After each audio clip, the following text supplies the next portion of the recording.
मायावती के घर क्यों पहुंचे कांग्रेस सांसद? क्या विधानसभा चुनाव से पहले होगा बड़ा खेल? क्या अखिलेश राहुल के साथ मायावती को मिलाने की कोशिश? नमस्कार, मैं नाज़मीन खान और आप सभी का बहुत बहुत स्वागत करती हूँ।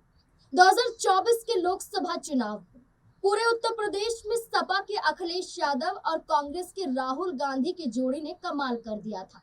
भाजपा को चारों खाने चितकर सपा कांग्रेस ने मिलकर 43 सीटें जीती थी। सपा ने अकेले ही 37 सीटें और कांग्रेस ने 6 सीटें हासिल की थी, जबकि भाजपा यूपी में अकेले 33 सीटों पर ही सिमट गई थी और गठबंधन की बात करें जो 36 सीटें ही हासिल कर पाई थी।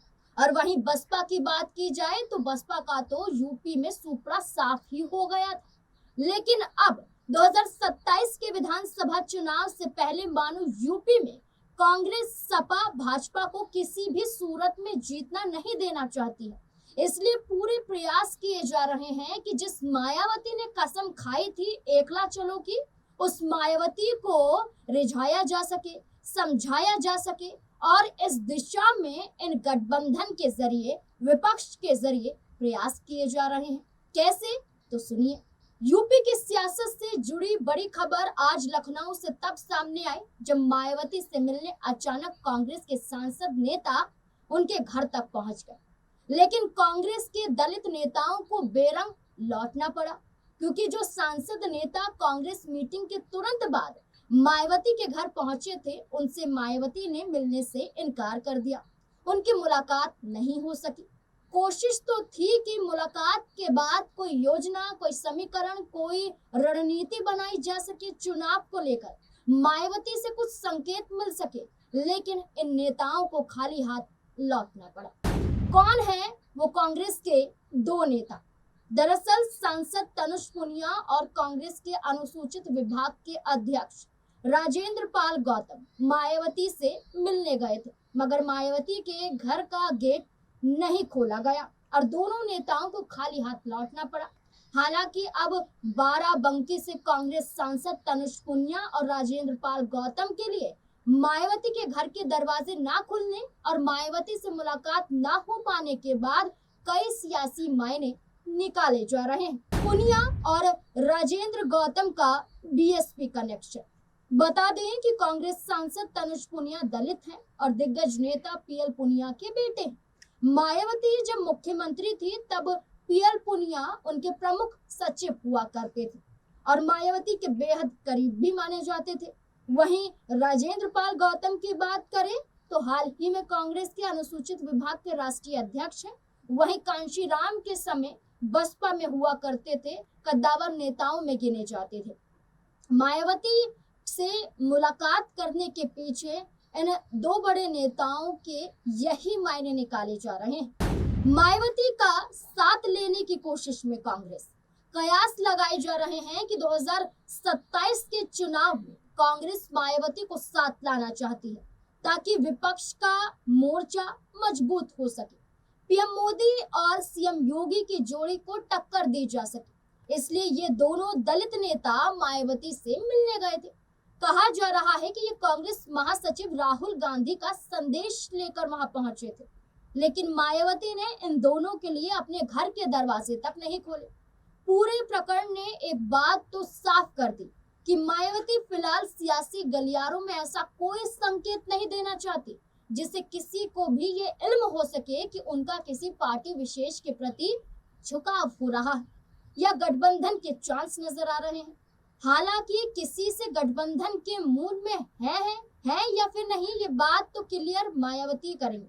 और ये बात हाल में तमाम बार मायावती ये कह चुकी हैं कि गठबंधन नहीं करना चाहती हैं, लेकिन मुलाकात करने गए इन नेताओं के बाद अब तमाम तरह के और कयास न सिर्फ कांग्रेस को लेकर बल्कि मायावती को लेकर भी लगाए जा रहे हैं। मुलाकात न होने पर कांग्रेस नेताओं की सफाई।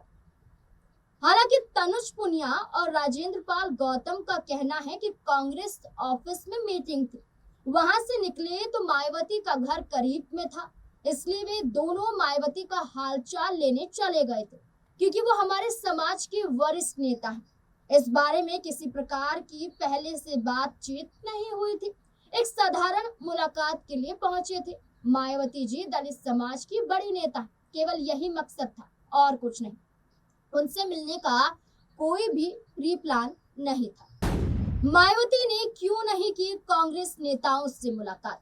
दरअसल इसके लिए दोनों दलों और उसके शीर्ष नेताओं के बीच की पुरानी बातों को ध्यान में रखना हो। वैसे मायावती और कांग्रेस के रिश्ते हमेशा जरूरत की राजनीति और अविश्वास के बीच झूलते रहे। यूपी की राजनीति में मायावती ने कई बार कांग्रेस के साथ तालमेल किया, लेकिन लगभग हर बार दूरी भी बना ली। 2027 यूपी विधानसभा चुनाव से पहले भी ये सवाल बार बार उठ रहा है कि क्या बीएसपी और कांग्रेस फिर साथ आ सकते हैं या ऐसी कोई संभावना नजर नहीं आती। बसपा कांग्रेस के पुराने रिश्ते क्या कहते हैं? मायावती कांग्रेस के साथ कई बार आई, लेकिन विश्वास नहीं कर पाई। जैसे बात करें तो 1995 के गैस हाउस कांड के बाद मायावती ने समाजवादी पार्टी से रिश्ते तोड़ दिए थे। इसके बाद 1996 विधानसभा चुनाव में बीएसपी ने कांग्रेस के साथ चुनावी तालमेल किया था। उस समय मायावती दलित और स्वर्ण सोशल इंजीनियरिंग की शुरुआत करना चाहती थी, लेकिन ये प्रयोग बहुत सफल नहीं रहा। कांग्रेस लगातार कमजोर हो रही थी और बीएसपी को लगा कि कांग्रेस का वोट उसके ट्रांसफर में मदद नहीं बना रहा है, इसलिए ये दूरी भी यहाँ पर नजर आई थी। 2004 में क्या हुआ था?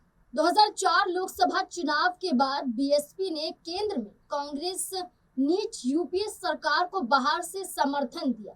हालांकि बीएसपी औपचारिक रूप से यूपीए का हिस्सा नहीं बनी, लेकिन संसद में कई मुद्दों पर कांग्रेस का साथ दिया गया।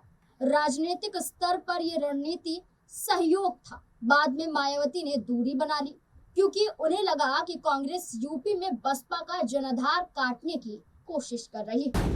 2019 में मायावती ने अलग राह अपनाई। 2019 में मायावती ने अखिलेश यादव की समाजवादी पार्टी के साथ गठबंधन किया, लेकिन कांग्रेस को बाहर रखा। मायावती ने तब सार्वजनिक रूप से कहा था कि कांग्रेस और बीजेपी कार्यशैली और सोच में ज्यादा अंतर उनके नजर नहीं आता है। यानी कांग्रेस के साथ सीधे गठबंधन की बजाय उन्होंने सपा को प्राथमिकता दी। हालांकि बाद में समाजवादी पार्टी से भी मायावती ने दूरी बना ली थी। मायावती कांग्रेस से नाराज क्यों रहती हैं? इसमें पहली बात तो दलित वोट बैंक की राजनीति है। बीएसपी की पूरी राजनीति दलित वोट बैंक पर आधारित रही है। मायावती को हमेशा लगता रहा है कि कांग्रेस दलित वोट वापस हासिल करना चाहती है। खासकर राहुल गांधी की दलित आउटरीच राजनीति के बाद बीएसपी ज्यादा सतर्क हो गई है। कांग्रेस पर दलित हितों की उपेक्षा का आरोप भी हमेशा बीएसपी ने लगाया है। मायावती ने कई बार ये कहा है कि कांग्रेस ने दशकों तक दलितों का सिर्फ वोट लिया है, लेकिन नेतृत्व या सत्ता में बराबरी नहीं दी है। बीएसपी खुद को कांग्रेस के दलित विकल्प के रूप में पेश करती रही। सीट शेयरिंग और नेतृत्व का सवाल भी इसमें आता है। मायावती हमेशा बराबरी या सम्मानजनक सीट बंटवारा चाहती है। कांग्रेस यूपी में कमजोर होने के बावजूद बड़ी पार्टी जैसा व्यवहार करती है और ये बात बीएसपी को खटकती रही है और आज भी यही बात मायावती को खाई जाती है। क्या वाकई कांग्रेस बसपा गठबंधन से नुकसान होगा? गठबंधन से बीएसपी को नुकसान होने का दावा भी इसमें शुमार है। मायावती का मानना है कि गठबंधन में बसपा का वोट ट्रांसफर हो जाता है, लेकिन सहयोगी दल का वोट उसे नहीं मिलता है। 2019 में सपा और बसपा गठबंधन टूटने के बाद उन्होंने यही तर्क दिया था। फिर भी कांग्रेस बीएसपी गठबंधन की चर्चा क्यों? कांग्रेस नेताओं के मिलने के बाद ये सवाल उठना लाजमी हो गया है कि जहां मायावती दूर हो रही है, वहीं क्यों गठबंधन को लेकर कांग्रेस कदम बढ़ा रही है।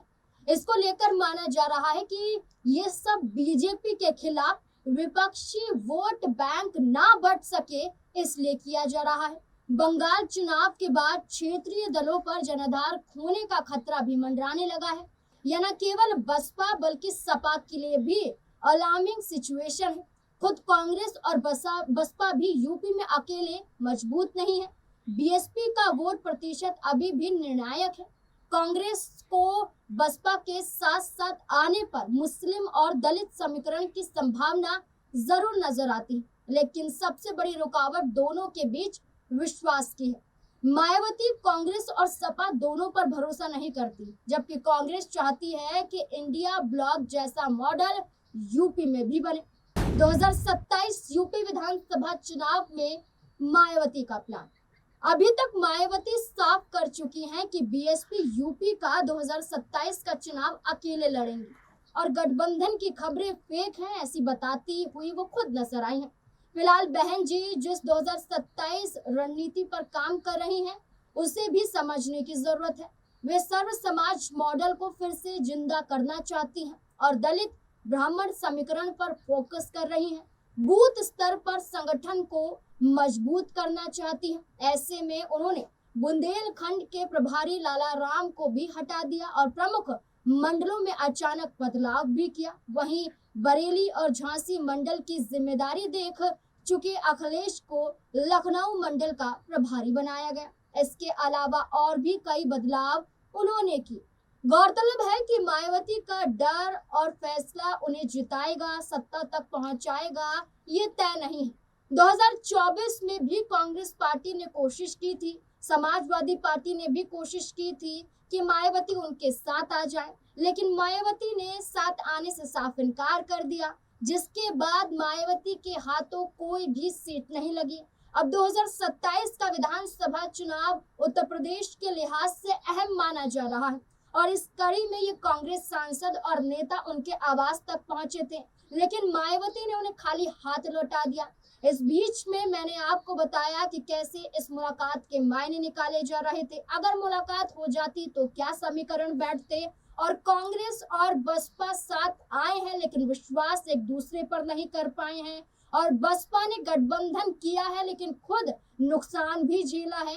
तो ऐसे में कई चीजें निकलकर सामने आती है कि बसपा डरती है कि वो साथ में आई तो उनका वोट बैंक छिटक जाएगा, सीटें जितनी चाहिए उन्हें नहीं मिल पाएंगी और गठबंधन में उन्हें सबसे ज्यादा नुकसान होगा, गठबंधन के अन्य दलों को नुकसान नहीं होगा। ये तमाम यहाँ पर कारण नजर आते हैं, लेकिन इन तमाम कारणों के बावजूद भी देखना होगा कि 2027 के विधानसभा चुनाव में अभी समय है और मायावती क्या फैसला ले सकती हैं। जिस गठबंधन को नकार रही थी, क्या उस गठबंधन के लिए मायावती आने वाले समय में तैयार हो सकती हैं, ये एक बड़ा सवाल बन जाता है। इस सवाल के जवाब में आपकी क्या राय हो सकती है, अपनी राय कमेंट सेक्शन में जरूर दें।